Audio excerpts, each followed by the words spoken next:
Muy buenas tardes, mis queridos amigos, hermanos de la iglesia, todos aquí presentes, ¿verdad? Le damos la bienvenida a cada uno de los que se ha dado cita para estar con nosotros. Es una tarde muy especial en la cual estamos aquí. Y aquellos que están sintonizando, ¿verdad?, esta programación, le damos también la bienvenida y puedan recibir bendición del cielo. Buenas. Y damos gracias a Dios que a pesar de la lluvia, porque la verdad que ha llovido fuerte, damos gracias a Dios por la presencia de los hermanos que han llegado en esta tarde y sabemos que va a ser de gran bendición, no solamente para los que estamos en este lugar, sino también una bendición para nuestros amigos y hermanos que a través de las redes se han conectado en esta tarde. Y también les saludamos en nombre de nuestro Señor Jesucristo y en nombre de nuestra iglesia. Pastor Unil, qué bueno también saludarle en esta tarde. Así mismito es. Gracias a los hermanos por el apoyo que han brindado durante toda la semana. Gracias también por el apoyo que están brindando a esta programación especial de esta tarde. Y esperamos que pueda ser de beneficio para cada uno de nosotros. Digo nosotros porque siempre aprendemos algo nuevo. Oh, sí. Y Pastor Daniel, ¿cómo se siente hoy? Me siento muy bien, muy reconfortado. Ya la tensión de la semana ha desaparecido en un sentido. Me queda esta última responsabilidad y espero que esté a la altura de los demás. Ese es un desafío. Pastor, Puerto Rico lo recibió sin luz, sin agua y ahora lo despide con mucha lluvia. ¿Qué es esto? Bendiciones del cielo. Y es un don del cielo el agua, siempre se lo consideró así. En el Medio Oriente es un don. Y quiero decirle lo siguiente, en el momento de escasez para mí fue una bendición poner todos los baldecitos como para que cayeran en su lugar y uno hacer sus cosas, bien. Qué bueno, pero nos alegra, como mencionamos esta mañana, de haberlo tenido en esta semana. Sé que todavía le espera 3 o 4 días fuertes aquí en Puerto Rico, pero nos alegra, pastor, realmente. Y en esta tarde sé que Dios lo usará como siempre lo ha usado, para que a través de estas preguntas y respuestas realmente el poder de Dios se manifieste. Y es la primera vez que subo casi que con guardaespaldas, pastor. Bueno, por eso estamos aquí, pastor. Por si acaso la primera pedrada la recibe mi compañero Neil, vas a ponerse al frente. Debe ser por eso que estoy así, ¿no? Pastor, antes de comenzar continuar, queremos elevar una oración pidiéndole al Dios que sea Él quien dirige esta programación y que todo lo que se vaya a decir sea dirigido por Él. Eso es lo que queremos, ¿no? Que Dios, la sabiduría del cielo, la palabra de Dios, pastor, dice: sin mí nada podéis hacer. Sin Cristo no podemos hacer nada. Y esto que vamos a realizar en esta tarde es algo diferente, no se da todos los días, aunque cada uno de nosotros estudiamos toda la semana y por eso discutimos la lección de escuela sabática, pero siempre hay preguntas y ahí uno se queda, ¿cuál será la respuesta a esta pregunta? Estábamos hablando muchas preguntas, la hermana y yo, acá allá, unas cuantas preguntas muy importantes que dijimos, la historia continuará. Y así que en realidad así, mucha gente, muchos hermanos, y a nosotros que estamos en la iglesia necesitamos encontrarnos con nosotros mismos y resolver algunas cosas que a veces no comprendemos. Muy bien, así que vamos, así como estamos, vamos a inclinar nuestros rostros para tener una oración. Padre de amor, volvemos a invocar tu santo nombre, porque queremos darte gracias por las bendiciones que de ti recibimos. Gracias, oh Padre, por las horas sagradas de tu día santo sábado. Gracias por esta semana hermosa que hemos pasado. Gracias por la lluvia. Gracias porque somos parte de este pueblo que pronto tú vendrás a buscar. En aquel día queremos ver el rostro de nuestro Salvador. Oh Padre, por nuestros amigos y hermanos que a través de las redes nos están viendo, nos están escuchando, que también ellos reciban tu bendición. Oh Padre, que en esta tarde tu nombre sea glorificado. Pero necesitamos, especialmente tu siervo, que estará respondiendo a la mayoría de las preguntas. Oh Padre, necesita recibir esa sabiduría que proviene de lo alto. Sabemos que tú lo has dirigido y lo vas a dirigir en esta tarde. Gracias, gracias Señor por tu amor y gracias porque pronto, muy pronto, lo veremos, te veremos venir en las nubes de los cielos. Es en el nombre de Jesús que lo pedimos y lo agradecemos. Amén, Señor. Amén. En la tarde de hoy tenemos una dinámica diferente. En vez de tener la programación de una tardecita con Jesús, hemos querido poder contestar preguntas bíblicas que por lo general algunos hermanos tienen. Ya en el pasado, Pastor Escarone, tuvimos al Pastor Eric del Valle haciendo la misma dinámica. Hubo un buen apoyo de los hermanos. Y hoy no es la excepción. Queremos seguir aclarando dudas de cada uno de los hermanos, pero queremos mencionarle a los hermanos que no todas las preguntas van a poder ser contestadas. Hay muchas preguntas y poco tiempo. Así que posiblemente en una próxima ocasión el Pastor Escarone podamos tenerlo nuevamente y terminar de contestar estas preguntas. Algo que estuvimos dialogando ahorita es que en un futuro vamos a tenerlo a él, así sea por Zoom, y al Pastor Eric del Valle, que lo estamos comprometiéndolo sin decirle nada,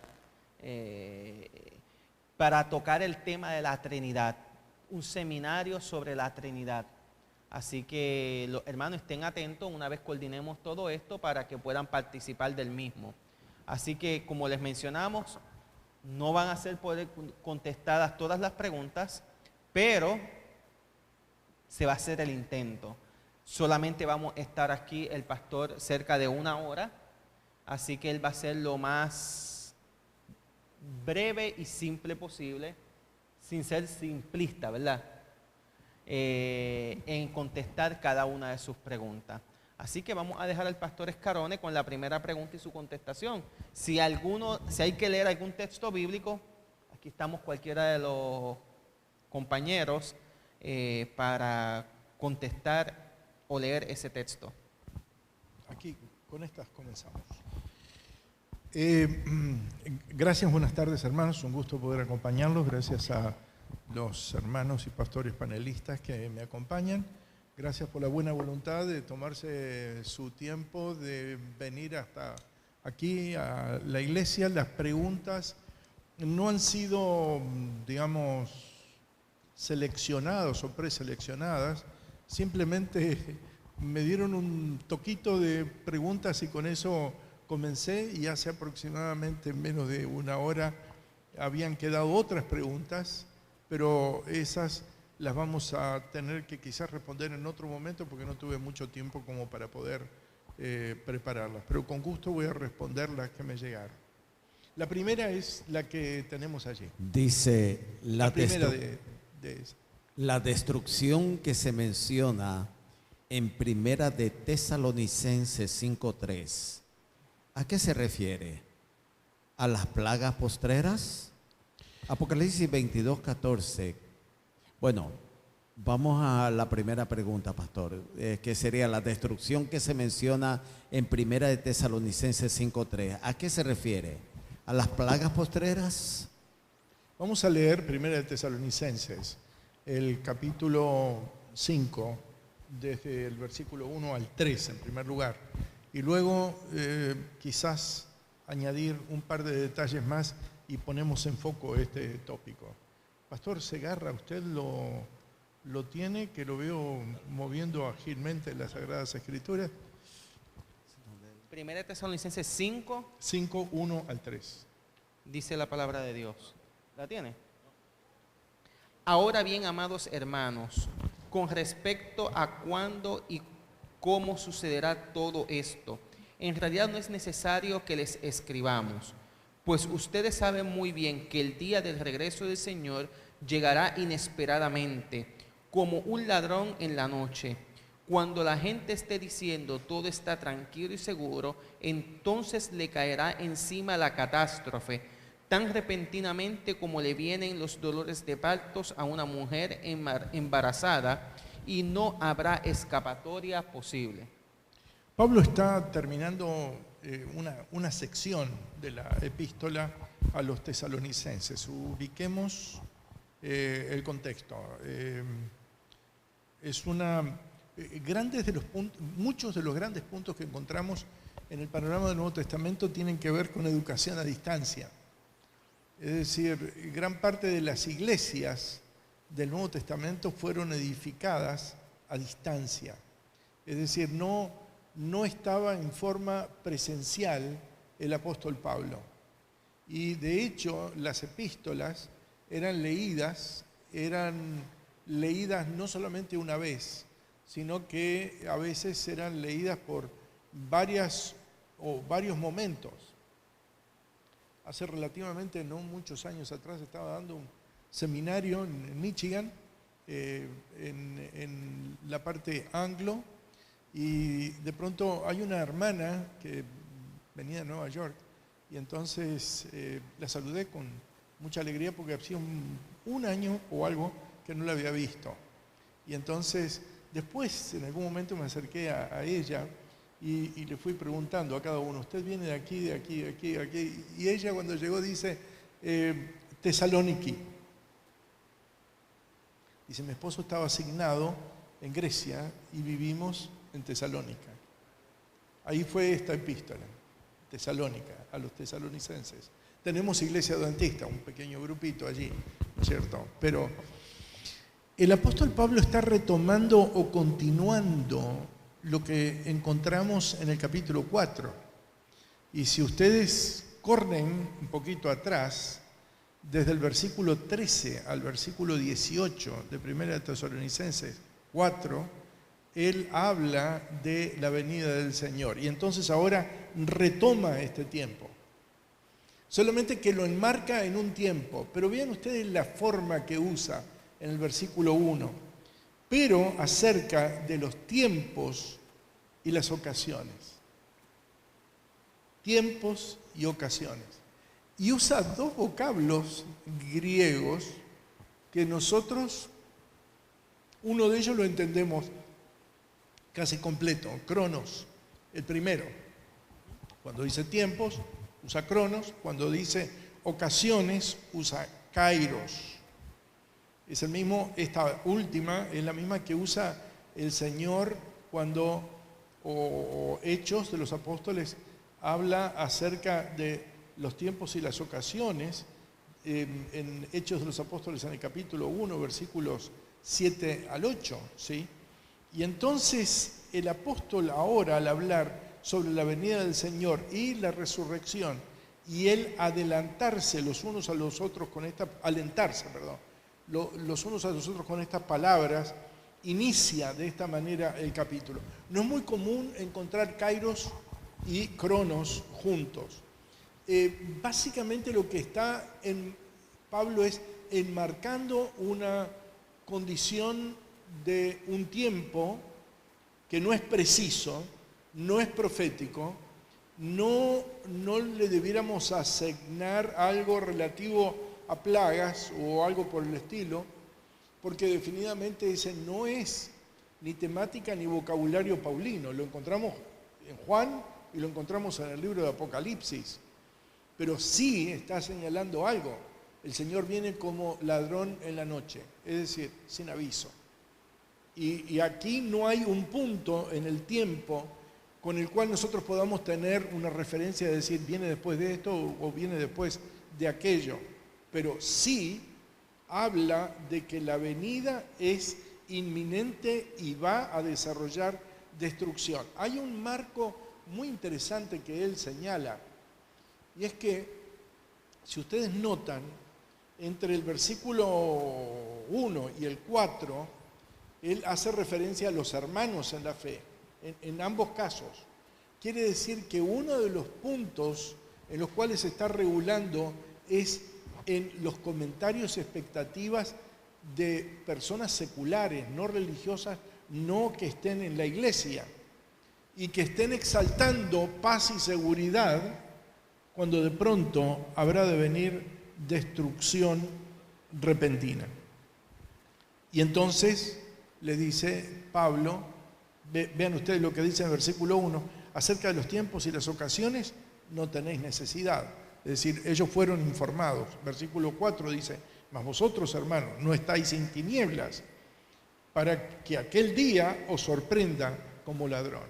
Es decir, la iglesia que está instruida tiene que mantenerse perceptible y sensible a las condiciones del mundo. De hecho, en este tiempo, nosotros nos encontramos con que debemos escuchar y ver el panorama de los tiempos. Recientemente alguien me preguntó sobre qué sentido puede tener esta guerra en Rusia y Ucrania, si esto marca tiempo del fin o no. Observen esto. Está ocurriendo en medio de una pandemia no local, mundial. 1. 2. ¿Afecta o no la economía? Afecta a la economía mundial, sin cuestionamientos. Lo están reconociendo expertos en el mundo contemporáneo. Así que vale la pena que veamos esto como una señal del tiempo del fin. ¿Que no nos toca a nosotros? Por ahora no. Pero de hecho, los efectos colaterales pueden venir. Y estas son el tipo de señales para las cuales nosotros debemos estar preparados. La segunda pregunta, Apocalipsis 22:14. ¿Cuál es la traducción correcta? ¿Lavan sus ropas o guardan sus mandamientos? Dice el versículo 14 de Apocalipsis 22, lo siguiente: bienaventurados los que lavan sus ropas para tener derecho al árbol de la vida y para entrar por las puertas en la ciudad. Este es un pasaje súper interesante de la Escritura. Este texto entra dentro de lo que ustedes pueden ubicar como fuentes bíblicas, si me permiten ubicar dentro del panorama de las disciplinas que se acercan al estudio de las Escrituras. Es decir, el texto que nosotros tenemos acá y que lo leemos cotidianamente, ¿cuál es la relación que tiene con los manuscritos del Antiguo Testamento y con los originales? Y con los que finalmente fueron escritos por el autor, en este caso el apóstol Juan. Está terminando el libro de Apocalipsis. Y entonces aquí aparece una expresión y ambas están estrechamente relacionadas. Y quiero decirles algo. El peso de la evidencia textual transmitida, contrariamente a lo que nosotros como adventistas del séptimo día podríamos pensar que se favorece la visión de mandamientos, más bien los textos más antiguos, verificables, favorecen el concepto de los que lavan sus ropas. Es muy interesante esto. ¿Qué es lo que pasó o qué es lo que sucede? Cuando nosotros lo ponemos en el... No, está bien. Gracias. O'Neill, gracias, pastor. Cuando nosotros lo ponemos esto en el original, la frase comienza con el vocablo Macarios. Y en eso está todo bien, no hay ningún problema con los vocablos que están, digamos, en juego allí. El texto sigue diciendo, plunontes tas stolás auto. Plunontes es lavando. La otra corriente dice poiuntes, tas estolas auto. Entonces cuando nosotros, lamento quizás no tener aquí para que ustedes lo puedan ver, quizás podamos hacer una post-edición como para poder tomar una captura de pantalla de lo que tengo aquí y quizás proyectarlo para que ustedes lo puedan ver. Obviamente tendré que transliterarlo como para que se pueda entender. El comentario bíblico, de paso, en español lo tiene transliterado esta expresión. Y a su vez, hace un trabajo súper interesante. Es decir, el texto de los grandes códices es fusionado de columna a columna y ustedes pueden entrar, esa es mejor idea, ustedes pueden verlo online.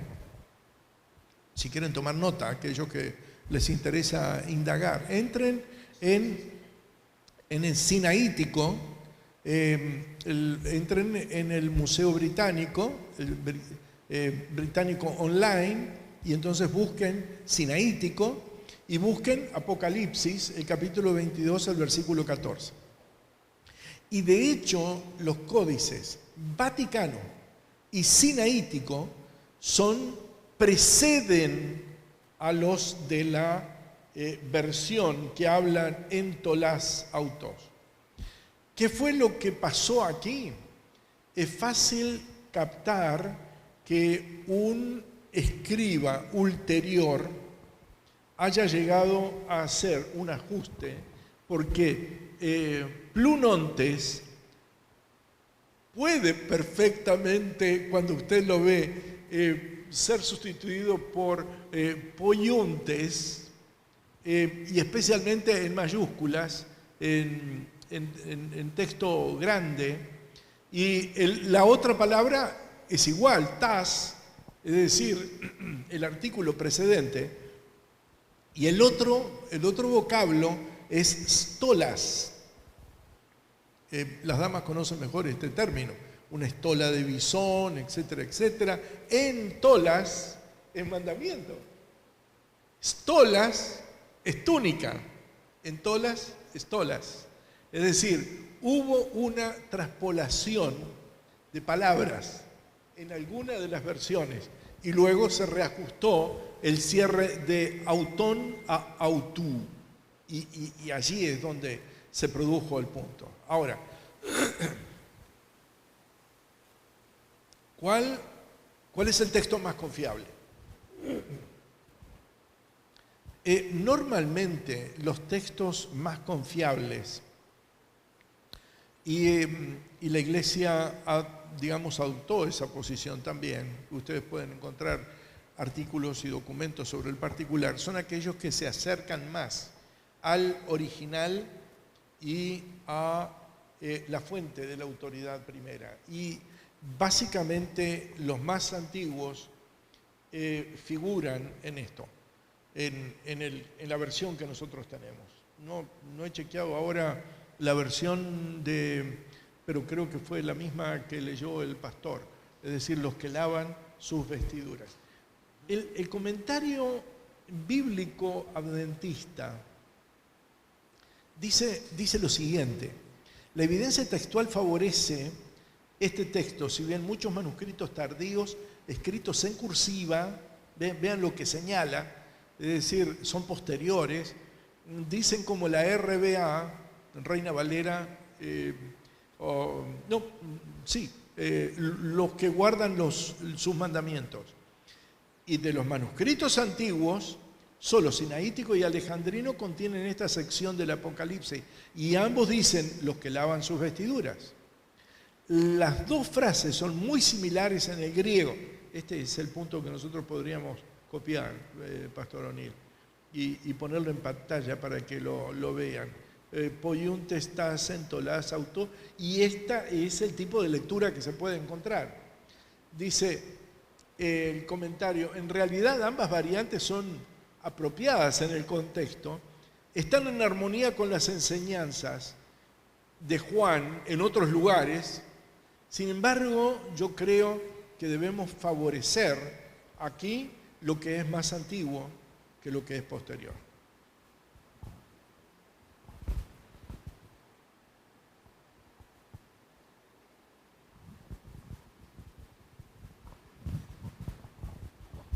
Tenemos aquí 3 preguntas que dice la primera. ¿Quiénes eran las personas que Caín temía al retirarse por matar a Abel? ¿Quieren responderlo ustedes porque están en la misión? No estoy. ¿Sí? ¿quiénes eran las personas que Caín temía al retirarse por matar a Abel? Básicamente el texto de Génesis capítulo 5, versículo 4, dice lo siguiente: y fueron los días de Adán después que engendró a Set 800 años y engendró hijos e hijas. Ahora, este punto, tómenlo allí porque obviamente nos encontramos con que la narrativa del libro del Génesis no necesariamente está poniendo todas las cosas dentro de una secuencia cronológica. Exacto. Y entonces nos hace o requiere que nosotros veamos el contexto del capítulo como para poder entender este punto. Es decir, la súbita, ¿qué diría yo?, mención de la mujer de Caín no nos crea un problema, porque el pasaje del capítulo 5, versículo 4, está indicando que Adán engendró hijos e hijas, además de los 3 hijos que son mencionados en las Sagradas Escrituras, y definitivamente Caín, Abel y Set.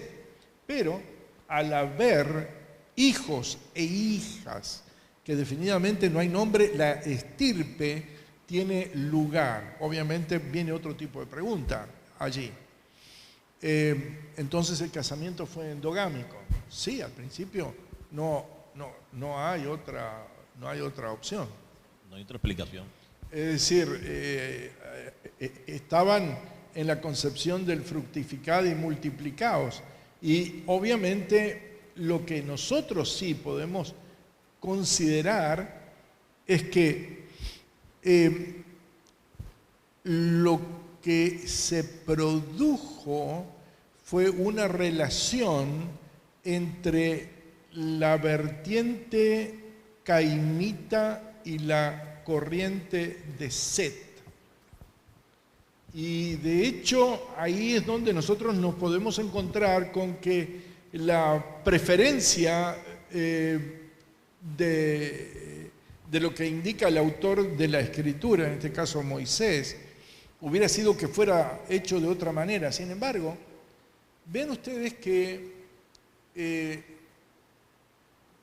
Caín se casa con una mujer, tiene un descendiente, y aparece un descendiente de nombre Enoc.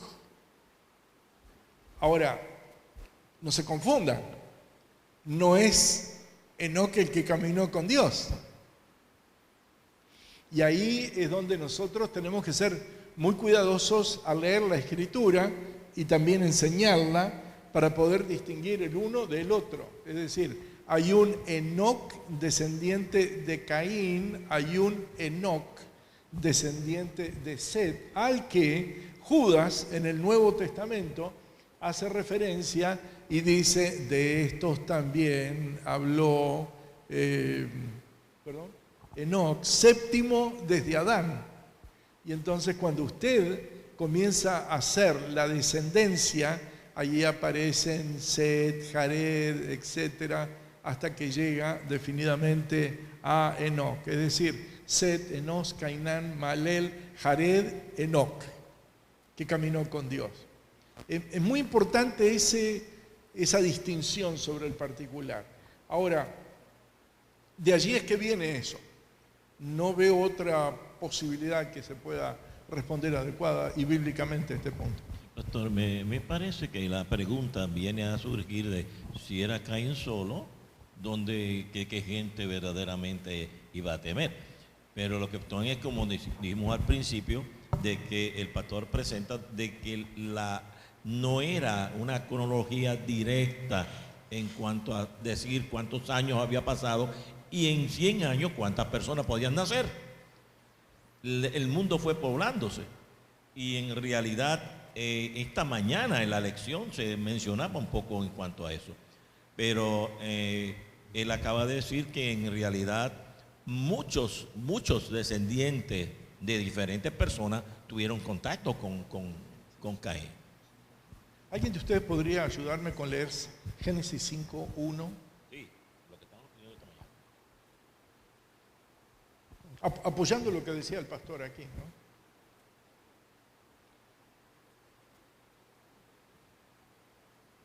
Génesis 5:1. Dice, este es el libro de las generaciones de Adán, el día en que creó Dios al hombre, a semejanza de Dios lo hizo. Y adelante. ¿Verdad? El siguiente. Ok, el segundo. Varón y hembra los creó. Y Correcto, los ahí bendijo. empieza toda la genealogía, correcto. Pero básicamente lo que va a señalar la Escritura dentro de ese contexto es que hay un estallido poblacional y definitivamente antes de las leyes levíticas nosotros encontramos casamientos endogámicos, porque esa es seguramente la pregunta consecuencial que viene a esto, es decir, ¿cómo es posible que haya una población si vienen de una misma familia? Antes de, digamos, de que la herencia grave de pecado se hubiera expandido por la consecuencia que tenía, hubo un recurso que fue el crecimiento intrafamiliar. Luego, en las leyes levíticas, eso fue prohibido. La segunda pregunta o aseveración dice, ¿Enoc fue llevado al cielo antes que la paga del pecado fuera pagada en la cruz? Evidentemente la persona que hizo la pregunta leyó los textos a los cuales estamos refiriéndonos. La Biblia es clara, los versículos 23 y 24 lo dicen. Fueron todos los días de Enoc, tantos, y el texto dice, versículo 24, caminó Enoc con Dios, desapareció porque le llevó Dios. Enoc de Set, ¿no? Inicia una gran metáfora del Antiguo Testamento, la metáfora jaláquica, el caminar con Dios. De ahí en adelante nosotros vamos a encontrar que en el libro de Génesis 7, si no me equivoco, se habla de que Noé caminó con Dios, 17:1, Génesis también, se va a hablar de que Abraham camina con Dios, no lo dice de la misma manera, el Señor dice, anda delante de mí y sé perfecto. Es decir, pero nuevamente hay una figura que arranca con el halak, el verbo halak.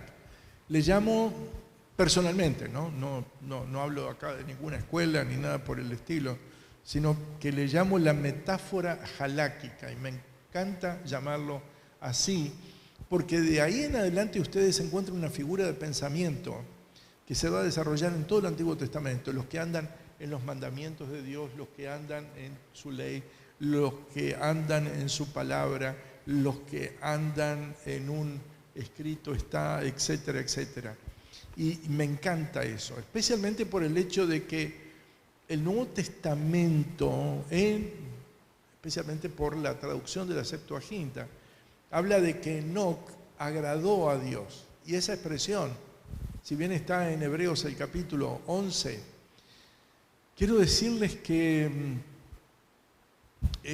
no quiero decir que disiento, pero me gustaría saber cuál fue el punto en realidad y por qué no dice que en realidad lo agrada porque caminó con él. Porque una cosa es agradar por agradar, que al griego le suena bien, y otra cosa es caminar con Dios. Y nosotros definitivamente necesitamos ese punto, porque en realidad la gran metáfora de nuestra vida como creyentes es la de caminar con Dios. Tiene que ver con relación. La tercera pregunta, Génesis capítulo 6. Perdón. Gracias. Es una de las tres personas, sí, que está en el cielo y ustedes lo pueden encontrar eso, o por lo menos en las esferas celestiales, y eso lo pueden encontrar y corroborar con Mateo capítulo 17, los versículos 1 al 5, cuando en el monte de la transfiguración, junto al Señor Jesús, aparecen Moisés, aparece Elías.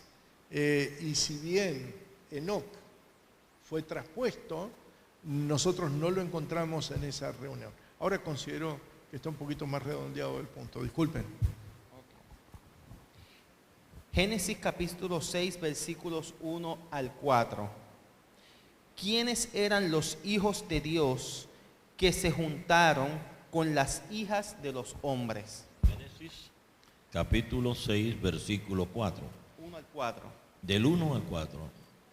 Dice, y aconteció que cuando comenzaron los hombres a multiplicarse sobre la faz de la tierra, y les nacieron hijas, que viendo los hijos de Dios que las hijas de los hombres eran hermosas, tomaron para sí mujeres, escogiendo entre todas. Y dijo Jehová, no contenderá mi espíritu con el hombre para siempre, porque ciertamente él es carne, mas serán sus días 120 años. Había gigantes en la tierra de aquellos días, y también después que se llegaron los hijos de Dios a las hijas de los hombres, y le engendraron hijos. Estos fueron los valientes que desde la antigüedad fueron varones de renombre. Y el 5, hasta el 4, pues ya ese es el número 4. Bien, gracias. Yo considero respondido, porque ya lo visitamos este punto. Sin embargo, cuando habla de los hijos de Dios, es prácticamente una huella dactilar mosaica aquí. ¿Vieron que hay algunas personas que tienen cierto rango vocabular y ustedes inmediatamente lo detectan? Es decir, palabras, expresiones, giros idiomáticos. Los maestros definitivamente tienen esa característica de poder captarlo, y el rango vocabular es prácticamente una impronta que algunas personas pueden llegar a tener. A veces alguien está hablando y usted puede decir, pero esta persona tiene este vocabulario, usted lo está leyendo, y a veces mismo cuando usted lee, por ejemplo, una monografía, una tesis doctoral, etcétera, y usted escucha a la persona, escucha su vocabulario, ve lo que está escrito, y el rango vocabular de la persona y de lo que está escrito no condice. ¿Me siguen lo que estoy diciendo? ¿Me siguen? Y de hecho, aquí nos encontramos con que Moisés es el autor del Génesis. ¿Por qué lo menciono esto? Porque definitivamente hay otro libro que está en la sección de los libros generales de la Escritura. Recuerden que los hebreos creen en el Tanakh. El Tanakh es lo mismo que nosotros creemos, solamente que, digamos, expuesto de una manera diferente. La T significa Torah, la N, perdón, Neví, y viene del plural Nevi'im, y Ketub, escrito general, es Ketubim. Y allí está el libro de Job. Ahí está el libro de Job. Y cuando el libro de Job se abre, habla de los hijos de Dios. Versículo 6 del capítulo 1. No vamos a buscarlo. Es decir, vinieron un día a presentarse delante de Dios los hijos de Dios. Y esa es una huella dactilar mosaica. Porque definitivamente muchos se preguntan, ¿cuál es el autor del libro de Job? El Baba Batra, y definitivamente otros autores señalan que Moisés. Aquí los hijos de Dios están distinguiéndose aquellos de una versión que son obedientes al Señor, de aquellos que, siendo descendientes adámicos, se secularizaron. Y esos son los que no eran los hijos de Dios y se los califica como los hijos de los hombres.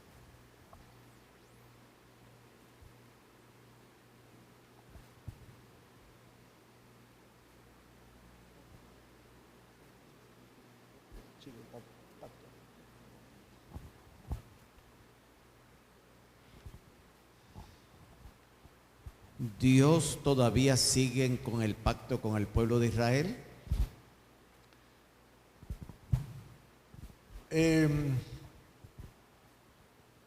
Vale la pena que nosotros aquí nos detengamos un momento. En primer lugar, quizás para responder rápido, ultra rápido. Yo iría a Hebreos, en el capítulo 7, 22, dice, por tanto Jesús es hecho fiador de un mejor pacto. 8:6 dice, pero ahora tanto mejor ministerio es el suyo, cuanto es mediador de un mejor pacto establecido sobre mejores promesas. Y el versículo 8 del capítulo 8 dice, porque reprendiéndolo dice, aquí vienen días, dice el Señor, en que estableceré con la casa de Israel y la casa de Judá un nuevo pacto. Ahora, cuando Hebreos habla sobre el particular, vean lo que dice, y esto creo que sería prudente que lo leamos todos. Una pregunta muy común que viene de sectores evangélicos o con antecedentes evangélicos. Y distingamos esto. Cuando la Biblia habla del antiguo pacto significa Antiguo Testamento.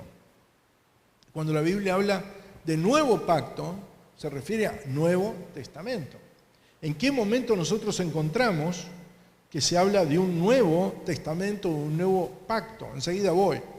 Pero vea lo que dice este texto. Este es clave para que usted vea el entorno teológico religioso por un lado, pero enseguida señalo lo otro. Hebreos capítulo 8, versículo 9. ¿Lo tiene, pastor? 8, 9.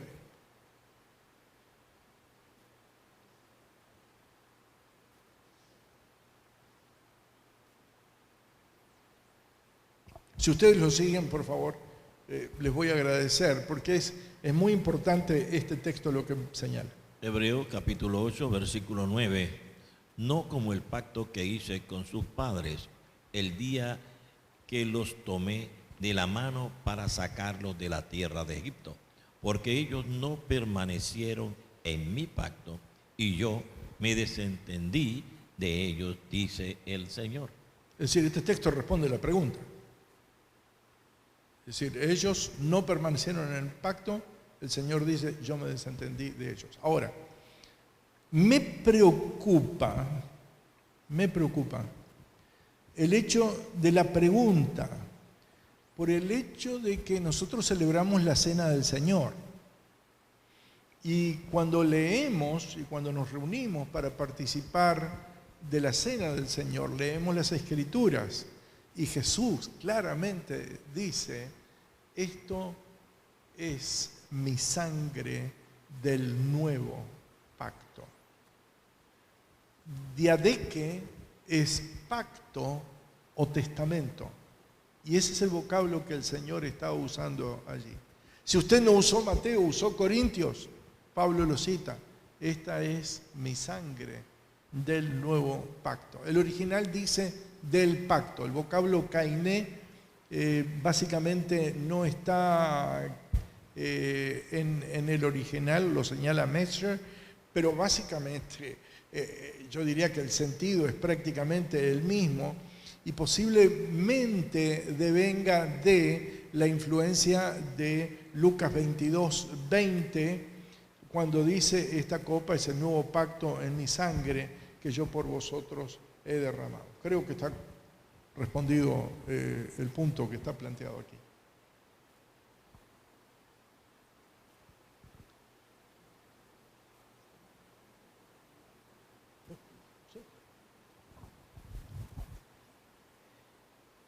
¿Dónde se encontraba Daniel cuando sus enemigos quisieron quemarlos por negarse a adorar la estatua de Nabucodonosor?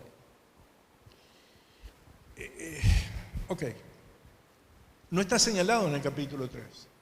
Lo que voy a dar es, a ver, ¿cómo diría? No quiero decir no me sigan, pero en todo caso tienen una elección para seguir esta dirección. Ustedes pueden inferir en el texto una respuesta. una respuesta posible, aunque el texto no lo diga. ¿Coinciden con lo que estoy diciendo o se entiende lo que estoy diciendo? Vamos a ir a Daniel capítulo 3, versículo 12. Y he tomado esto justamente por el sentido que tiene. Capítulo 3, libro de Daniel, versículo 12.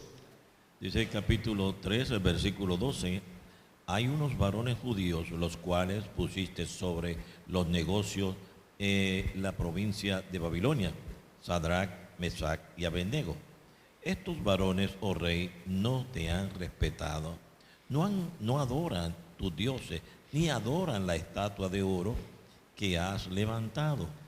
Es decir, este sector de los caldeos, que seguramente había olvidado la bondad y gentileza de Daniel en el momento en el cual está el edicto prácticamente firmado con sentencia de vida para ellos. Ahora van con el cuento al monarca y le dice, los cuales pusiste sobre los negocios de la provincia de Babilonia. Es decir, Daniel, Mesach y Abednego eran los amigos de Daniel. Y eso significa que Daniel tenía alguna posición real en los oficios del reinado de Babilonia, porque ellos lo tenían también, y posiblemente estaba, digamos, en asuntos de gobierno, por lo cual no se describe la presencia de Daniel en el capítulo 3. La siguiente pregunta es... Muy interesante la siguiente pregunta. ¿Será salvo Nabucodonosor?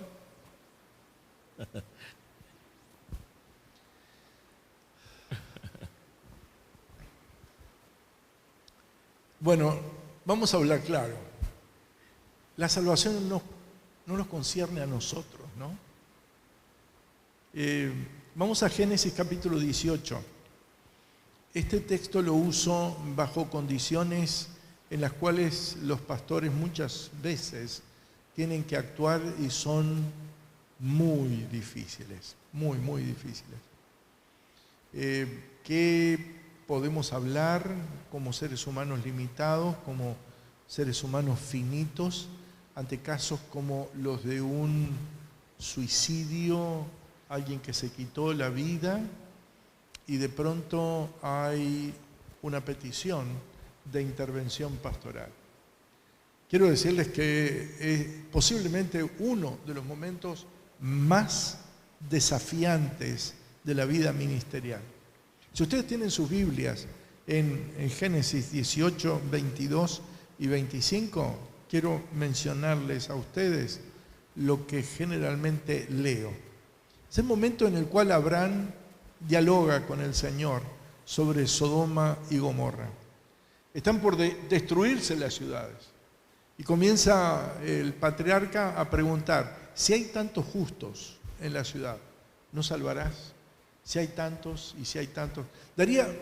Se transforma prácticamente el diálogo en una especie de feria, de regateo de precio de almas en último momento. Disculpen que lo ponga en un momento así, pero cae en sí Abraham de con quién está hablando. Y entonces, versículo 25 del capítulo 18 dice lo siguiente. Dice lo siguiente, lejos de ti hacer tal, que hagas morir al justo con el impío, y que sea el justo tratado como el impío. Nunca tal hagas. El juez de toda la tierra no ha de hacer lo que es justo. El juez de toda la tierra no ha de hacer lo que es justo. Usted tiene una buena pregunta. Nabucodonosor tuvo un extraordinario testimonio, perdió la razón, mandó y emitió un decreto de que se adore al rey de los judíos, algo extraordinario en su tiempo. ¿Y no creen ustedes que el juez de toda la tierra ha de hacer lo que es justo? Así mismito es. Próxima pregunta. ¿Por qué se corrompió el pueblo, en especial el clero religioso?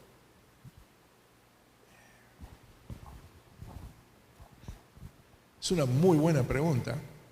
La vastedad, el rango de dimensión hace que me pregunte por dónde empezamos.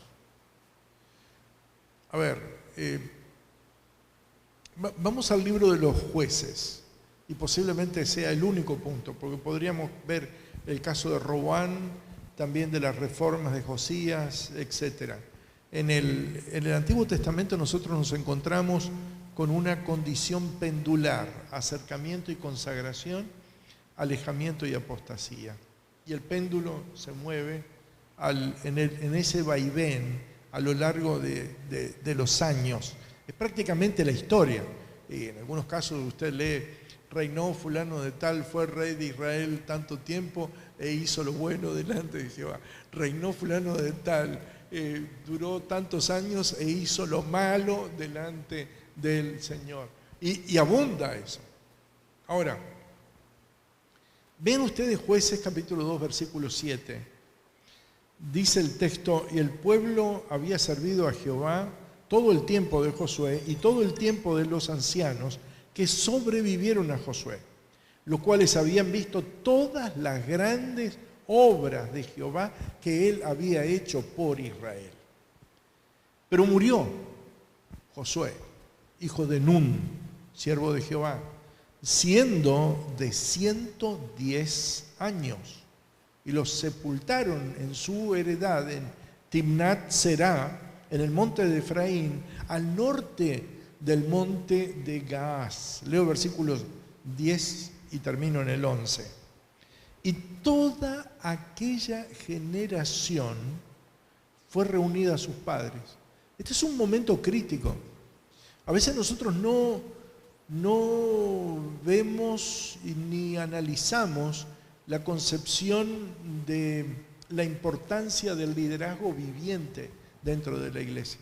Y acá desaparece de pleno toda la generación que había hecho cruzar de Egipto a la tierra prometida.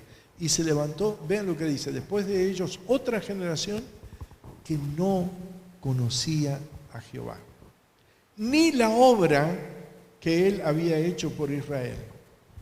Y después, dice versículo 11, los hijos de Israel hicieron lo malo ante los ojos de Jehová y sirvieron a los Baales. Este es un punto crítico dentro de la historia del pueblo de Israel, pero les da una pauta de qué es lo que hace ocurrir el desbalance y la discontinuidad de una generación a la otra. Debemos formar nuevos líderes para la iglesia. Debemos formar nuevos líderes para que mantengan la iglesia en los tiempos difíciles. Porque de lo contrario, si no lo hacemos, podemos correr este riesgo.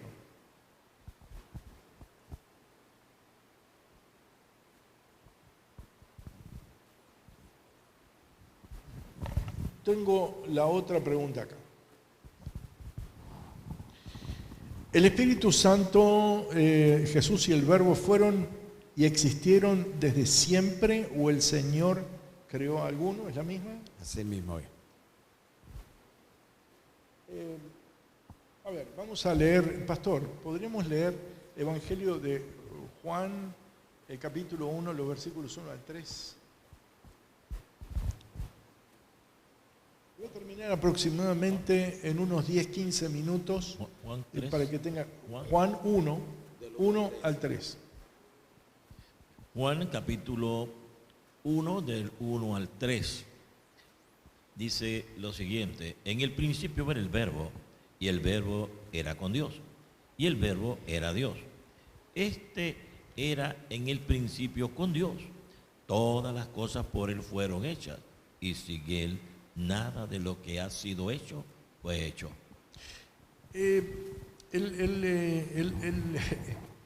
Hablábamos hoy con los pastores y mencionábamos el hecho. El Evangelio de Juan tiene algunas características muy especiales. Es un evangelio que tiene un vocabulario sumamente sencillo, y por esa razón todos los que comienzan a estudiar griego comienzan con el Evangelio de Juan. En primer lugar, porque no es Juan alguien que está pensando en griego. Posiblemente está pensando en hebreo, pero escribe en griego. ¿Y cómo somos aquellos cuando estamos, o aquellos que, cuando tenemos que comunicarnos, estamos pensando en un idioma y escribiendo en otro? Vamos a ser muy cuidadosos, vamos a ser muy sencillos y vamos a tocar algunos puntos de la manera más clara posible. Por lo tanto, Juan es sencillo y profundo.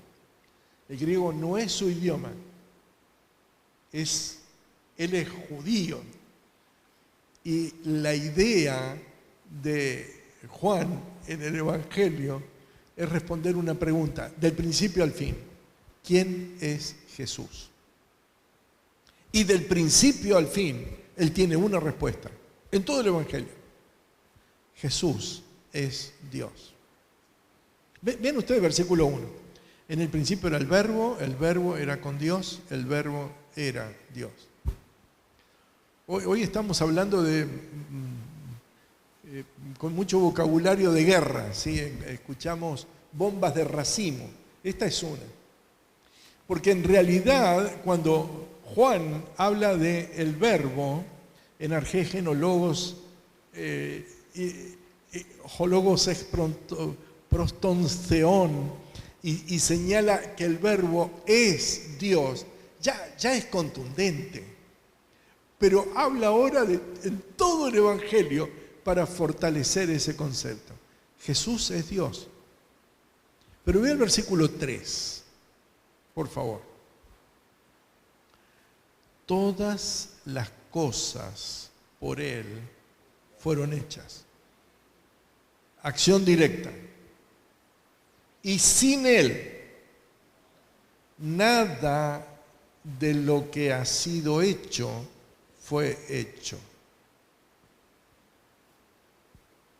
¿Lo ven? Es decir, ahora la pregunta es esta. ¿Se encuentran ustedes testigos de Jehová, es decir, pentecostalista o pentecostal unitario, whatever? Entonces, el texto dice, o le dicen a usted, bueno, pero él es creado, Él es hecho. El texto dice, y sin Él, nada de lo que ha sido hecho fue hecho. Think. ¿Se ve? ¿Está claro? Para mí es absolutamente transparente. El texto es muy, muy claro. Ahora, si Él no es hecho, ¿qué es? Es divino. Vean ustedes ahora Juan 14. Vamos a Juan 14. Es decir, seguramente ustedes lo conocen. No se turbe vuestro corazón, creéis en Dios, creed también en mí, en la casa de mi Padre, muchas moradas hay. Toda esa parte de la estructura inicial del capítulo 14 ustedes la conocen. Pero ahí, en el versículo 16, dice, y yo rogaré al Padre y os dará otro consolador que esté con vosotros para siempre. Y utiliza a los parácletos. Otro consolador. Ahí es donde quiero decirles que el recurso de ir al original es de mucha importancia, porque los griegos tienen muchos vocablos para hablar de otro. Usted tiene héteros, deutero, etc. Deuterocanónico lo usamos muchas veces. Hétero, X lo usamos muchas veces. Viene de allí, del griego. Y es otro que es diferente al otro y por esa razón lo usamos, ¿no es cierto? En el caso de heterosexual, ese es el sentido que tiene, a diferencia de homo, que es igual. Ahora, halos, ¿qué es lo que significa halos? Vamos a Apocalipsis 14, 6. Y ustedes se preguntarán, ¿por qué tengo que ir a Apocalipsis 14, 6? No, porque voy a usar un recurso de lo que usa la voz griega original. Dice el texto, 14, 6, vi volar por el medio del cielo a otro ángel, alon ángelos. No es hetero ángelon, no es deutero ángelon, es otro ángel, es otro igual al ángel anterior. Ahora, con eso en mano, vuelvo ahora a Juan, mismo autor, misma pluma, mismo pensamiento, piensa en hebreo, escribe en griego y dice, rogaré al Padre y os dará otro consolador para que esté con vosotros para siempre. Es decir, el Padre es Dios. De eso no tenemos duda. Pero Jesús es Dios. Y el Espíritu Santo es Dios. Porque es otro igual a Jesús. Y eso es lo que les está transmitiendo cuando ahora subimos al versículo 1. No se turbe vuestro corazón. Creéis en Dios. Cree también en mí. Es decir, me voy, pero el Espíritu está con ustedes. Hay muchos elementos en el marco, perdón, pastor, en el marco neotestamentario como para poder, digamos, resaltar. Uno es ese. El otro es el hecho de que Juan, cuando habla del Espíritu Santo, se refiere, por ejemplo, cuando habla de él dice, versículo 26, mismo capítulo, para no ir muy lejos, mas el Consolador, el Espíritu Santo, a quien el Padre enviará en mi nombre, entonces dice, Él os enseñará todas las cosas y os recordará todo lo que os he dicho. Ahora, piensen esto. Usa el original ekeinos, Él. Ekeinos no es un lo, no es una cosa. No es algo no viviente, no es un viento, no es un aire fuerte, no es un lo, es Él. Enseñará. ¿Enseña el viento?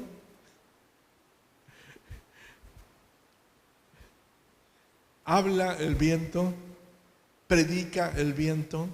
¿Envía el viento? ¿Inspira el viento? ¿Ayuda el viento? Cuando todo lo ponemos dentro de esto, entonces ahora cobra fuerza de que el Espíritu Santo es una persona. ¿Hablaba el Antiguo Testamento acerca de esto? Y para mí sí. Cuando vamos al texto de Isaías, en Isaías, desde mi punto de vista, hay una gran cantidad de textos, pero uno de ellos no solamente refleja este punto, sino que refleja no solamente la personalidad o la persona del Espíritu Santo, sino la divinidad de los tres. La divinidad, la triple evidencia de la divinidad, lo podemos encontrar. Hay varios aspectos, pero el caso de Ananías y Zafira, etc. El tiempo se está pasando, pero a ver, vamos a las preguntas que ustedes querían también señalar, ¿sí? Cambiamos de pregunta. Ok, vamos a leer esta última y con eso terminamos. Sí.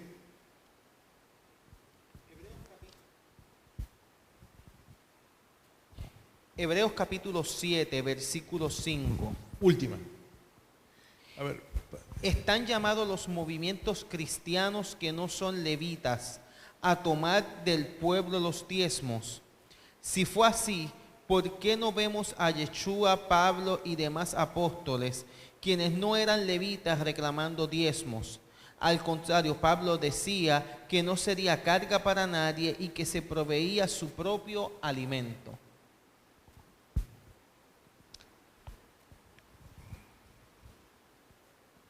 Hace poco tiempo me pasaron un texto, Pastor O'Neill, Pastor Segarra y Pastor González, de un sector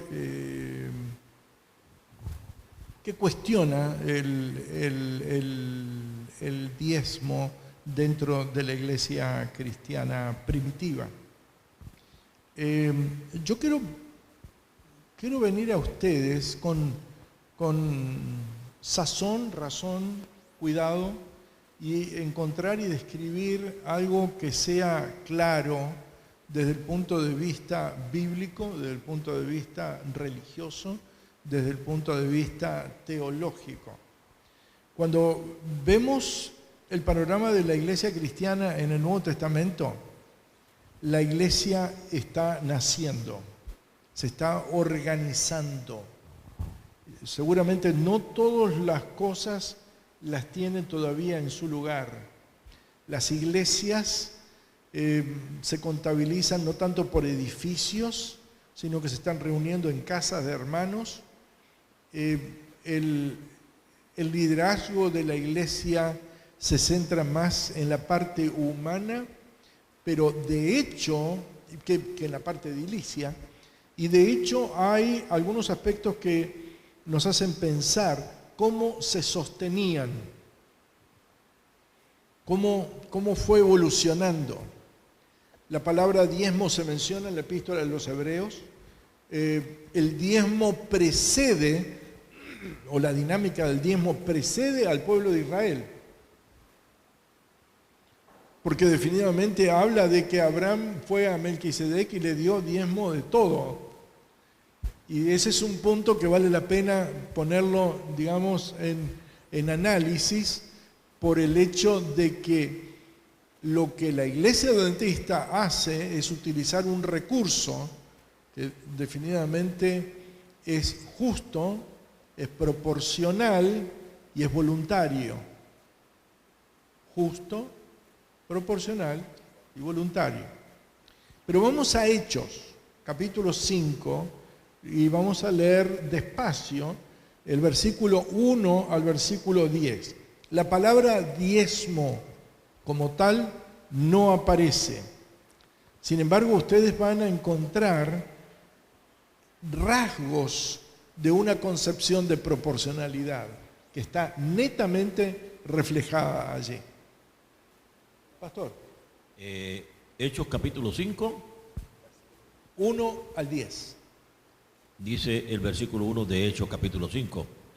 Porque todos somos... Hechos capítulo 5. Versículo 1. 2. 1 en adelante. Porque todo sumo sacerdote tomado Hechos. de... Hechos. Hechos no es hebreo. Ay, no es hebreo. Ni hebreos ni ebrios.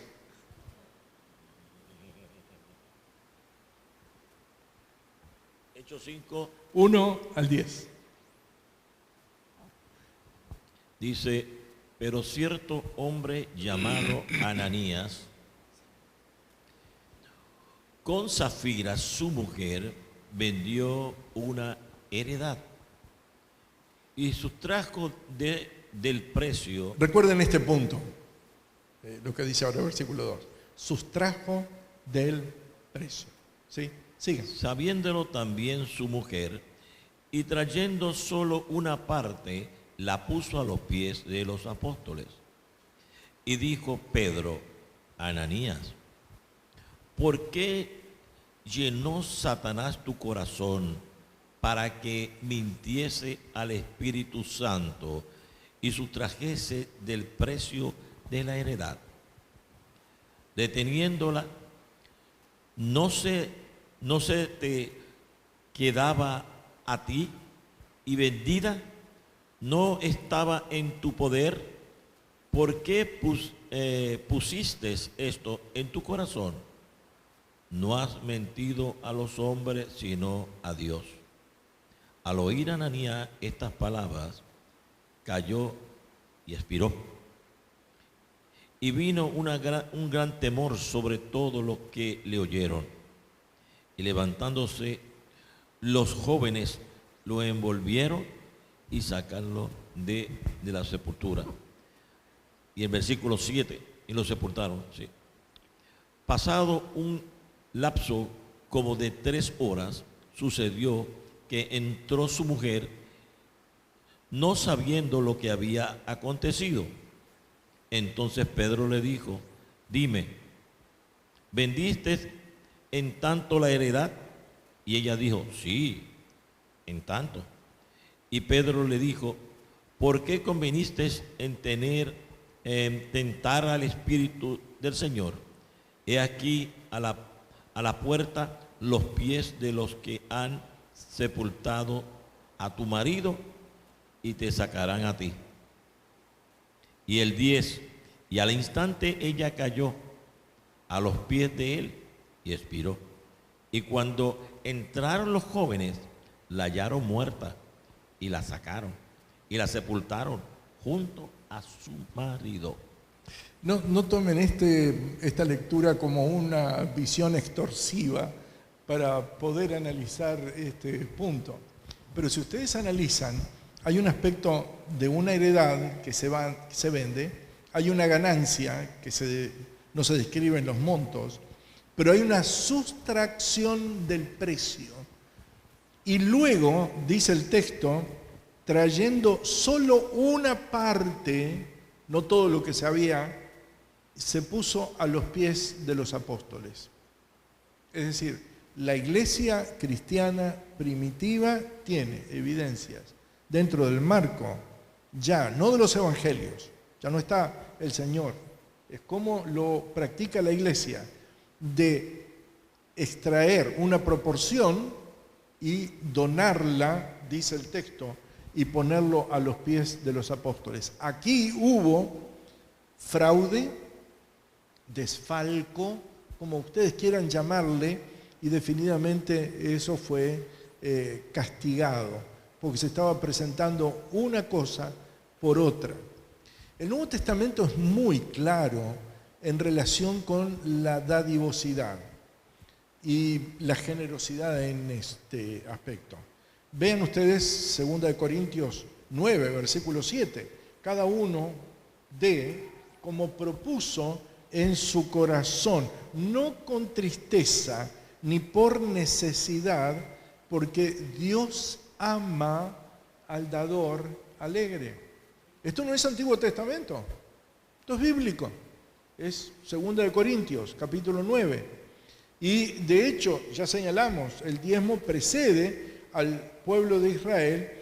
El Señor exaltó el caso de la blanca de la viuda y habló de la proporcionalidad también y exaltó la fidelidad. No dijo que no debía dar, no dijo que estaba excusada para dar dentro del templo, sino que señaló definitivamente este aspecto de la dadivosidad y exaltó el espíritu que aquella mujer tenía por encima de otros que tenían muchas más riquezas y bienes como para poder ofrendar. Ahora, vayamos a Primera de Corintios, el capítulo 16, los versículos 1 y 2. Dice el texto lo siguiente. 16, 1 y 2. 16, el versículo 1. Y 2. Dice: la ofrenda para los santos. En cuanto a las ofrendas para los santos, haced vosotros también de la manera que ordené en la iglesia de Galacia. Cada primer día de la semana, cada uno de vosotros ponga aparte algo según haya prosperado y guardándolo para que cuando yo llegue no se recoja entonces ofrenda.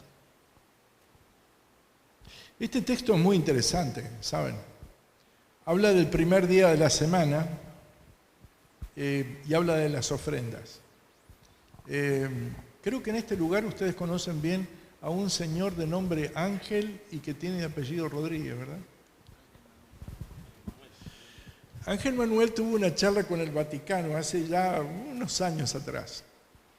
Y vino, yo estaba en Andrews en ese entonces, y nos invitó a almorzar y quedó sorprendido cuál fue el texto que las autoridades del Vaticano trajeron para fortalecer el concepto, el único texto de paso, de descanso en domingo, ¿sí?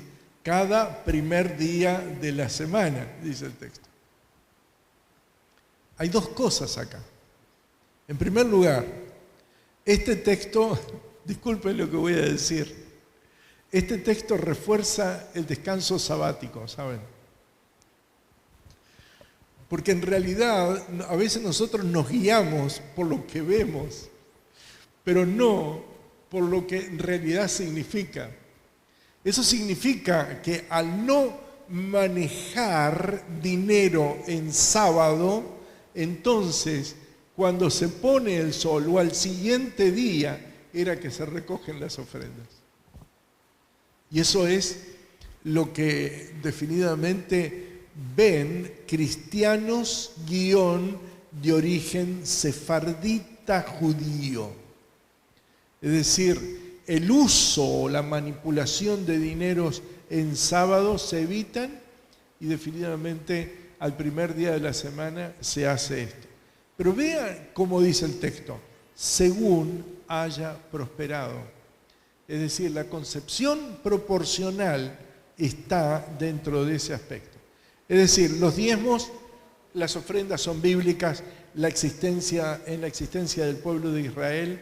La iglesia no fuerza a nadie o no impone a nadie, ni condiciona su condición o su estatus dentro de la iglesia por lo que da o dé. La donación es personal, voluntaria, que cada uno dé como propuso en su corazón y sobre todas las cosas el espíritu con que se da, porque Dios ama al dador alegre.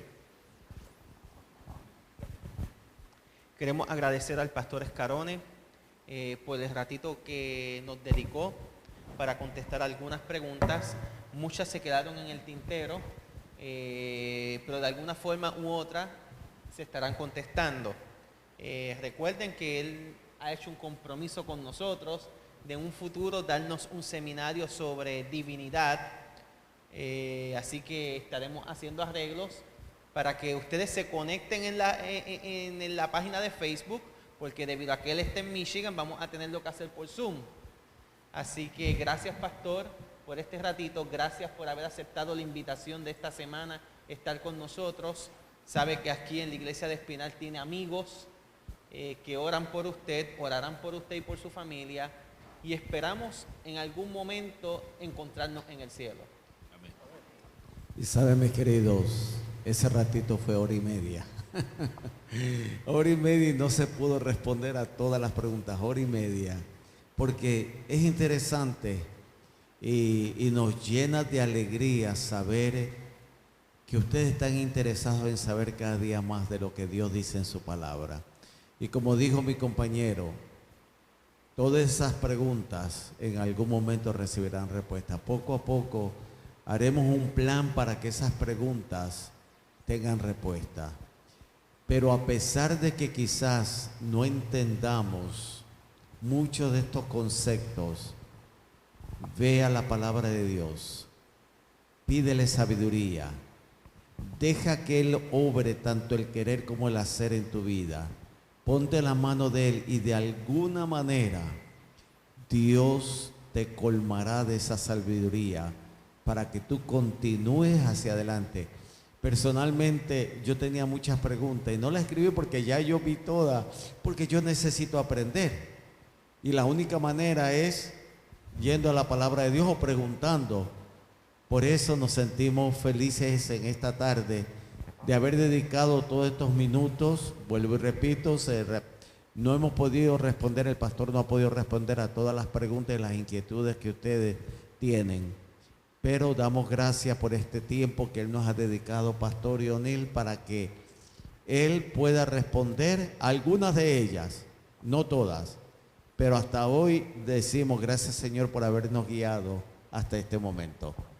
En estos momentos vamos a cerrar la actividad con una oración y también recibiendo la nueva semana y despidiendo el sábado que ha pasado a cargo de nuestro pastor con esta oración final. Amado Dios y eterno Padre, le agradecemos porque cada día que pasa, usted pone en los corazones de sus hijos diferentes inquietudes. Pero esas inquietudes, oh Señor, no permita que sean para que nos quiten la fe y la esperanza que hemos tenido cada uno de nosotros en usted. Ayúdenos a confirmar cada día nuestra fe y esperar con gozo ese regreso de usted a esta tierra. Gracias en esta tarde le damos por el pastor que estuvo con nosotros y presentó, nos ayudó a reflexionar en algunas de estas preguntas. Y a pesar de todo eso, comprendemos, oh Señor, que usted aclarará muchas otras más.